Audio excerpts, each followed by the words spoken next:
Malam itu udara di dalam unit 3-2 terasa lebih dingin dari biasanya. Meskipun pendingin ruangan sudah mati sejak sore tadi. Aris terduduk kaku di tepi tempat tidur saat jarum jam analog di dindingnya menunjukkan pukul 3 pagi tepat, waktu di mana keheningan biasanya merajai seluruh gedung tua ini. Namun ketukan itu kembali lagi dengan ritme yang sangat mekanis. Seolah-olah ada sesuatu yang sengaja berkomunikasi dari balik tembok beton tebal yang berbatasan langsung dengan unit tetangganya. Tok, tok, tok, tok, tok.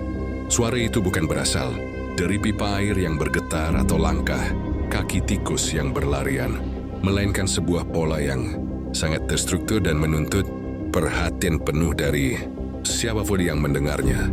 Jantung Aris berdegup kencang saat dia menyadari bahwa suara itu berhenti setiap kali dia menahan napas, seolah entitas di balik dinding itu sedang menguping keberadaannya di dalam kamar.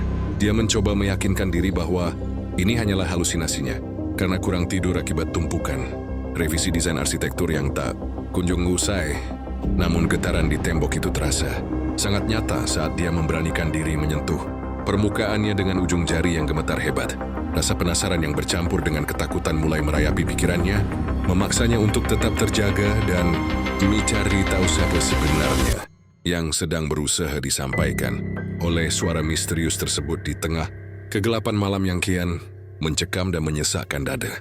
Aris kemudian teringat pada aplikasi penerjemah kode Morse yang pernah dia unduh secara iseng beberapa bulan lalu saat sedang mengerjakan proyek bunker pribadi milik kliennya.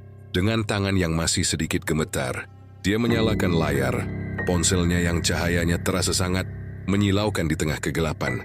Kamar yang pekat lalu mulai merekam setiap ketukan yang terdengar semakin jelas dan mendesak. Layar ponsel itu berkedip sejenak saat sedang memproses pola suara yang masuk, hingga akhirnya muncul satu kata pendek dalam huruf kapital yang membuat bulu kuduk Aris berdiri tegak seketika. Lari.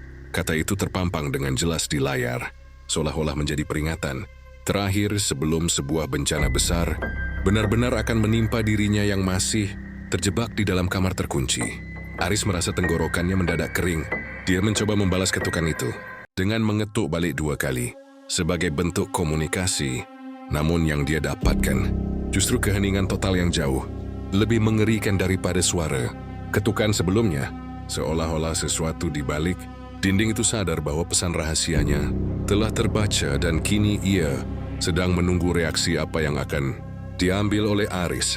Selanjutnya dalam drama horor ini, dia merasa seolah ada ribuan mata yang tiba-tiba menatapnya dari setiap sudut bayangan hitam di kamar itu. Membuatnya merasa tidak aman bahkan di tempat yang seharusnya menjadi ruang privasi paling pribadinya selama ini. Keesokan paginya dengan mata merah karena kurang tidur, Aris segera menemui Pak Danu, penjaga gedung yang sudah bekerja di apartemen tua tersebut selama lebih dari 3 dekade.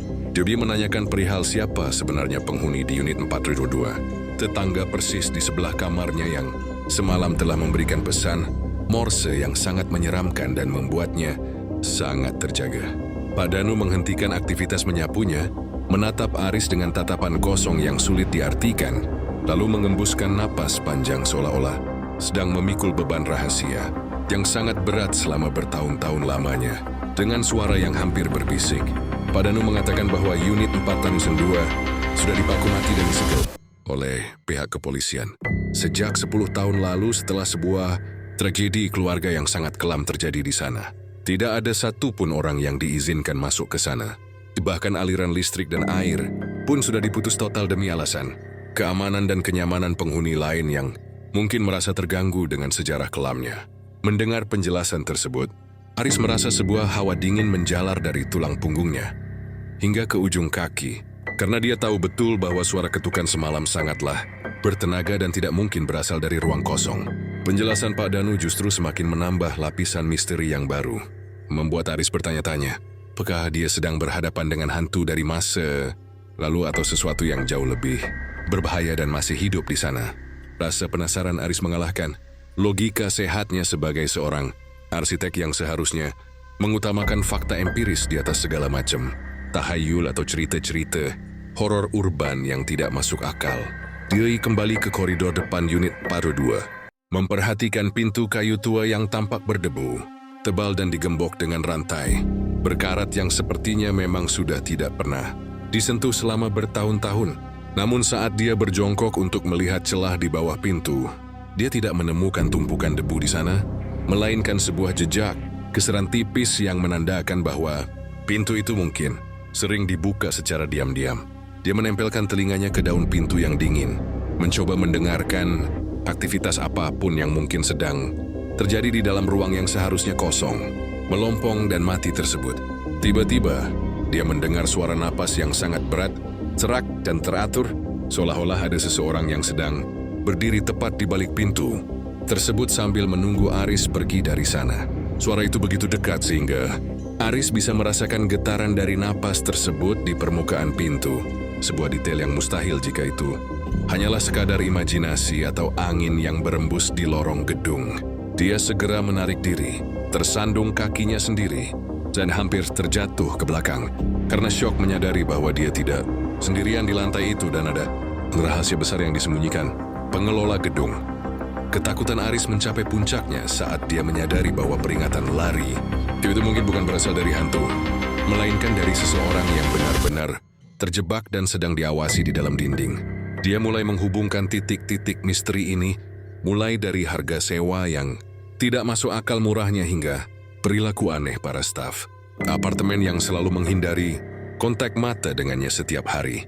Di dalam benaknya, dia mulai membayangkan struktur bangunan apartemen ini yang ternyata memiliki banyak ruang kosong tersembunyi di antara dinding-dinding unit yang sengaja dibuat ganda oleh sang arsitek asli. Aris menyadari bahwa dia bukan sekadar penyewa, melainkan mungkin calon korban berikutnya dari sebuah eksperimen sosial atau sindikat gelap yang memanfaatkan gedung tua ini sebagai panggung utama. Setiap langkah yang dia ambil sekarang terasa diawasi oleh ribuan lensa kamera kecil yang mungkin tersembunyi di balik lubang-lubang ventilasi atau stop kontak listrik yang selama ini dianggapnya normal.